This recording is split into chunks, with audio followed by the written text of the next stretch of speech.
Hi friends, welcome to the Shai Show. This week's Parsha, Parshas Berashis, interests me, amazes me.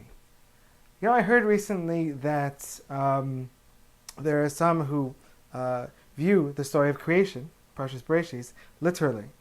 I personally have not seen any Rishon, any central sage throughout our history, those that we look to as authorities, ever say it was literal.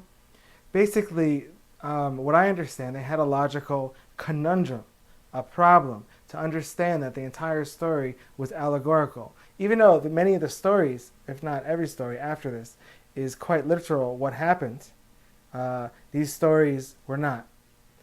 Basically, there's a discussion about the concept of the beginning of time, or what was before time. So what are we talking about when we say before time? Stay with me. Okay. When we say before time, that means, the word before means that little bit of time before the start of time. Well, if there's a before time, a little bit of time before what we're calling the beginning of time, before time, there's a little bit of time, that means time didn't start here, it started in that thing I just called before. So really I conclude that time must have started in that little bit of time before. So what about before that? Once I use again that word before, then there's a little bit of time before that time. And that's, you can keep saying again and again, and you'd be right, and you might come to the conclusion that time always was, or it always has been, and it went infinitely back. Okay? And even if you don't use the expression before time, no, I just want to talk about the time began, right? There was a now, and then it went forward. Well, the issue with that our sages understood is that what is the time now, other than the asymptote, the boundary between the past and the future? Meaning, when we say the now has no width. There's no length of time of now. Now is instantaneous. So if now is instantaneous, that means that it's as a definition as a boundary, that there was a before and there was an after. Well, even the definition of now implies that there was a before.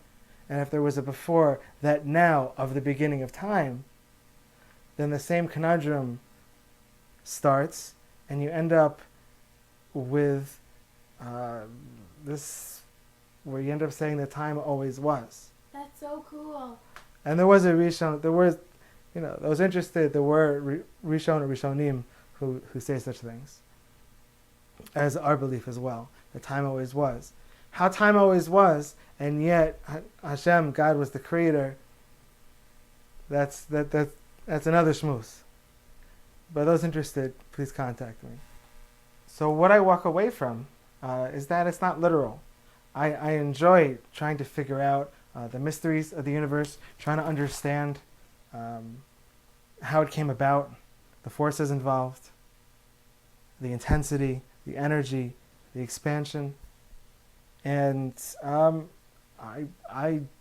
as far as everything that I've read and understood, it's still a large mystery.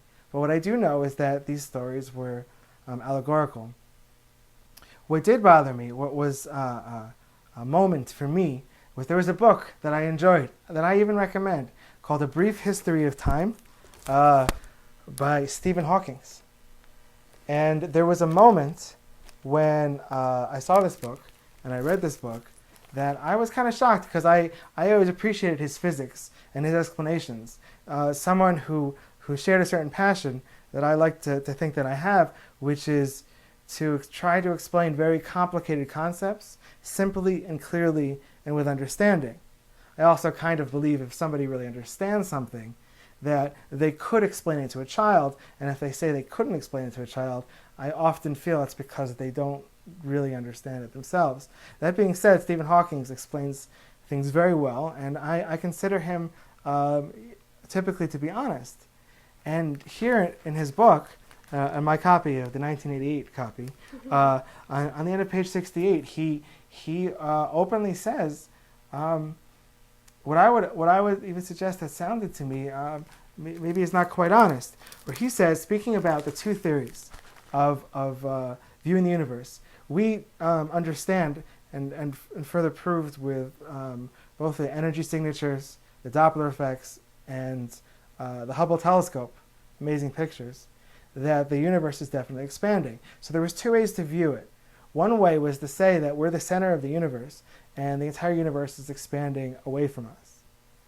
Another way to say it would be to say that really, if you imagine blowing up a balloon and that we're on the surface of this balloon, and as the balloon keeps getting inflated, wherever you are on the surface of that balloon, if you're on this balloon and as it's blowing up, it looks like from whatever point you are that everything else is moving away from you, but really nothing is at the center, says Alexander Friedman. So, this balloon theory, not to be confused with string theory, which is attached to the balloon. This balloon theory is interesting to me because it's such an interesting, based on as though this Alexander was challenged. Here's another way I could explain this phenomena. Not that I necessarily believe it or think that's the way it is, but it's like I take the challenge and I'm going to try to explain it differently. So there's other explanations out there, and then Stephen Hawking comes and says, we have no scientific evidence for or against this assumption of Alexander Friedman. We believe it only on the grounds of modesty. So that's what blew my mind, that he chooses the word modesty. That really, because it sounds too much like creation, and if it were to sound like we're the center of the universe, that he might actually say that he's truly that important, that great, that connected, that plugged in to the goodness of the universe. And if he were to say that, he might recognize the great weight and responsibilities of the wondrous things that we can do, because what we do really matters. But if we say, oh no, I'm modest, and I really didn't have these fantastical, wondrous beginnings, stupendous beginnings, then what I do really doesn't matter that much, because I'm not the center of the universe. So now that I can say that I'm holding out of modesty, I'm not the center of the universe, now what? I can really do what I want. So by calling myself modest, I now am able to do the most selfish things, do what I really want, because I claim it doesn't matter. So in my modesty, I can become cruel because it doesn't matter. In my modesty, I can say and act like the greatest animal in any way I want because it doesn't matter. But I'm just being modest. Modest because I can do what I want, or the recognition, versus the recognition of the importance and the good things that we are and that we can do and that we accomplish and that are important. Thank you so much for doing such great things like watching this YouTube video. If you have any questions or comments, please leave them in the space below. Enjoy Parshas Berashis, a new beginning for me, a beginning for us, all of us. And I look forward to seeing you next week.